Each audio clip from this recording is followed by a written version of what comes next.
5 साल बाद स्टॉक फिर से उसी जोन में पहुंच गया है एक पॉजिटिव न्यूज़ के साथ में। तो करंट प्राइस से ऑलमोस्ट 60% अप का पोटेंशियल रखता है। हेलो फ्रेंड्स, तो आज के वीडियो में हम एनालिसिस करेंगे पीसी ज्वेलर स्टॉक के बारे में। पीसी ज्वेलर्स इंडिया का एक बहुत ही अच्छा ज्वेलरी का ब्रांड था जिसने 2018 में ऑलमोस्ट 600 रुपए के भाव टच किए, लेकिन उसके बाद कंटिन्यूस डिफिकल्टीज और चैलेंजेस के चलते स्टॉक गिरते गिरते एक पॉइंट पे 20 रुपए तक रहा और 20 रुपए की रेंज में स्टॉक ने ऑलमोस्ट 2019 से 2024 के स्टार्टिंग तक ऑलमोस्ट 5 साल एक जोन में, और अब उसके अंदर एक बहुत ही अच्छा शार्प रिवर्सल नजर आ रहा है।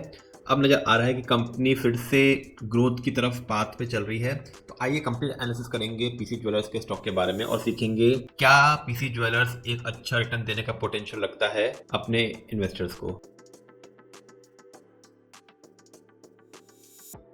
तो आइए पहले समझते हैं कि पीसी ज्वेलर का स्टॉक गिर क्यों रहा था आखिर में। कंपनी के अंदर जो पीसी ज्वेलर एक इंडिया का बहुत ही अच्छा ब्रांड ज्वेलरी सेक्टर के अंदर और जिसकी खासा डिमांड रहती है। हमने टाइटन स्टॉक में देखा है कैसे टाइटन के स्टॉक ने एक बहुत ही अच्छी बिजनेस ग्रोथ दिखाई है, लेकिन पीसी ज्वेलर्स में ऐसी क्या दिक्कतें आई। पहली एक सबसे बड़ी दिक्कत आई इनके डेट को लेके। तो पीसी ज्वेलर्स ने ऑलमोस्ट 3,500 करोड़ के लोन्स को डिफॉल्ट किया था 2023 के अंदर, जिसके चलते कंपनी के अंदर फाइनेंशियल क्रंचेस नजर आए और खासा उनकी ब्रांड वैल्यू को इम्पैक्ट हुआ।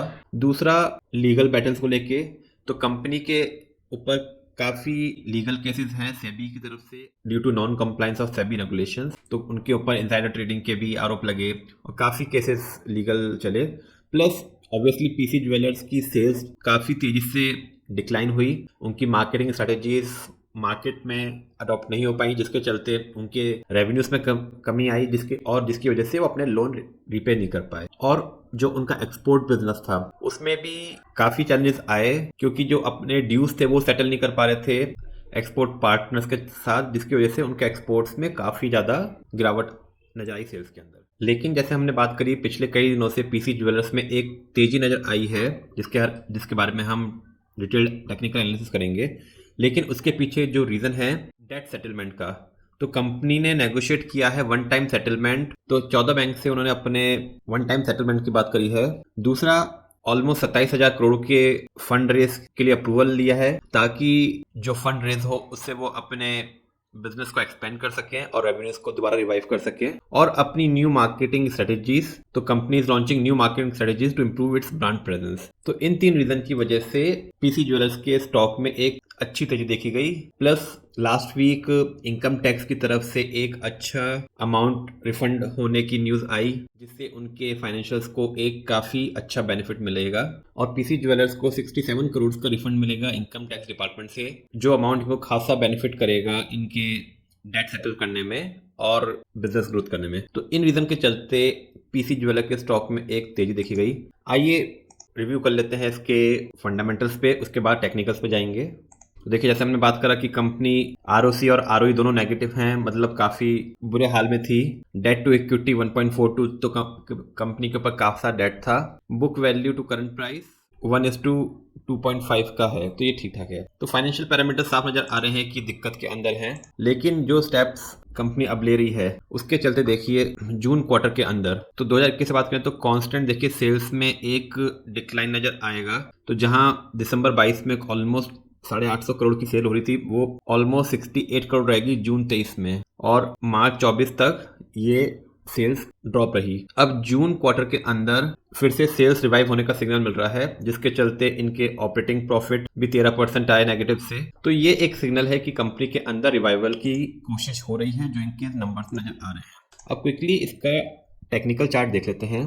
तो जैसे हमने बात करी 2017 के अंदर स्टॉक ने एक हाई बनाया था अराउंड इस प्राइस पे, जो था अराउंड 600 रुपए के आसपास, और उसके बाद से ही कॉन्स्टेंटली ही स्टॉक नीचे गिरता गया और ऑलमोस्ट 20 रुपए के पास आके इसने बेस बनाया। अब यहाँ पे जुलाई में कंपनी ने रिवाइवल अपनी फंड रेजिंग का अप्रूवल लिया, नई स्ट्रेटेजीज के बारे में बात करी, तो यहाँ से स्टॉक के अंदर एक रिवाइवल की सिग्नल आया, जो स्टॉक को करंटली अब ले गया है 146 रुपीज़ की प्राइस पे।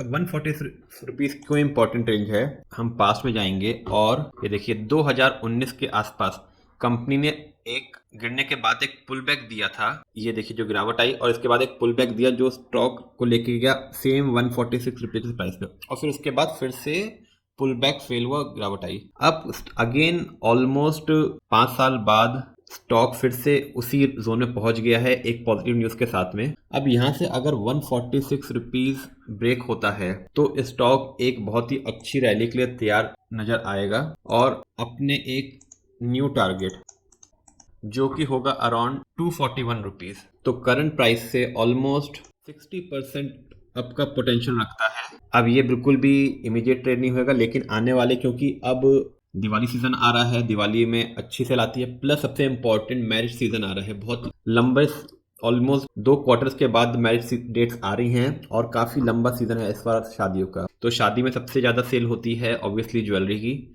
इन रीज़न की वजह से स्टॉक के अंदर आने वाले 2 क्वार्टर के अंदर 60% का अपसाइड नजर आता है और 146 रुपीज़ से लेके 241 रुपीज़ के टारगेट नजर आते हैं। एक बार 146 रुपीज़ क्रॉस होएगा तो 146 इसका एक बहुत ही स्ट्रॉन्ग सपोर्ट रहेगा जो आपका स्टॉप लॉस की तरह भी काम करेगा। हो सकता है क्योंकि अभी करंटली अपने एक रेजिस्टेंस लेवल के पास है, तो यहाँ से हो सकता है कुछ प्रॉफिट बुकिंग आए और स्टॉक एक कंसोलिडेशन जोन में जाए, लेकिन उसके बाद अगर जब भी क्रॉस करेगा तो अपसाइड फिर उसके बाद एक बहुत अच्छी मिलेगी। तो होप आपको समझ आएगा कि पीसी ज्वेलर्स के अंदर एक क्यों अपसाइड पोटेंशियल नजर आ रहा है, क्या दिक्कतें थी, क्या व्यू नजर आ रहा है आने वाले दिनों के अंदर। तो दोस्तों अगर आपको एनालिसिस अच्छी लगी तो काइंडली लाइक एंड सब्सक्राइब ताकि ऐसे और वीडियोस आप तक रेगुलरली पहुंच सकें और हम लोग को सीख सकें। Thank you.